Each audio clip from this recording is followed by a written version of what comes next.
Welcome to the Liquid Force Fun Foil Tutorials. Our goal is to give some tips and ideas to make kite hydrofoil learning curve faster and more enjoyable. Kite hydrofoiling can be dangerous. We strongly recommend using proper safety equipment when riding, which includes an impact vest and a helmet. In episode 2, we're going to give you the tips for proper body positioning to increase your on-foil rides.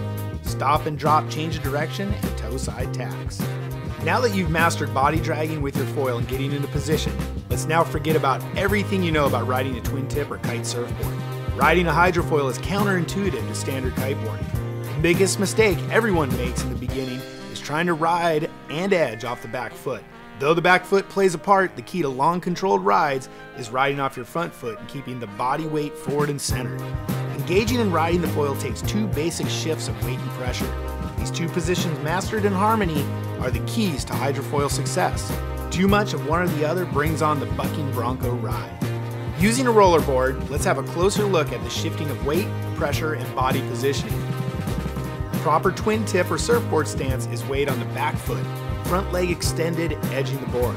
Where a proper controlled foil stance is weight on the front foot, hips and back leg driving forward. Standard kiteboarding stance with the back foot weighted will cause the foil to engage and lift. The foil stance is weight and hips driving forward with the front foot. This will cause the foil to remain low and in the water. The proper combination of these two stances are the key to successful rides. Starting in a foil stance with your weight over the front foot. To engage the foil and create lift, a quick back foot pressure is needed, then directly moving back into the forward foil stance with forward hips and front foot pressure to level the foil plane. The hardest part of riding the foil is re-educating your mind that the body weight needs to remain forward.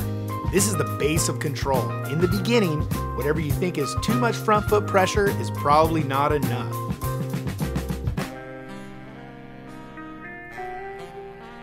Subtle motions forward and back is imperative. Large shifts between the front and back foot will result in loss of control and porpoising of the board. A small helpful tip when riding is your back hand on the control bar.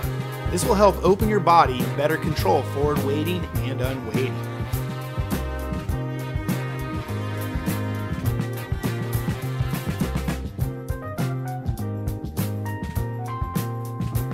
When you start to get longer rides on the foil, be conscious of the height of the ride. Mid-mast waterline gives the most margin for error. Riding too low increases board contact with the water and creates unwanted drag, while riding too high will increase the possibility of breaking the surface of the water with the wings, creating cavitation, the loss of lift, and causing unwanted wipeouts. Now that you have riding at length somewhat mastered, it's time to change directions.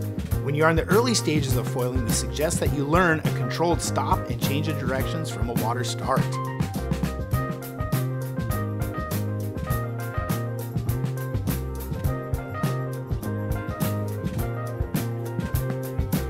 One feeling you may get is that your non-natural stance could be easier than your natural stance. After feeling comfortable with long rides and direction changes from a stop, the next trick to progression is the toe side turn. Once on a foil, you will notice that going downwind can pose a challenge. Learning a toe side turn will help with downwind riding and continuous foiling. The toe side stance mirrors the heel side with front foot pressure. You'll notice that it's easier on the toe side to place more weight on the front foot. Be conscious of this, as a more upright body position will help with balance.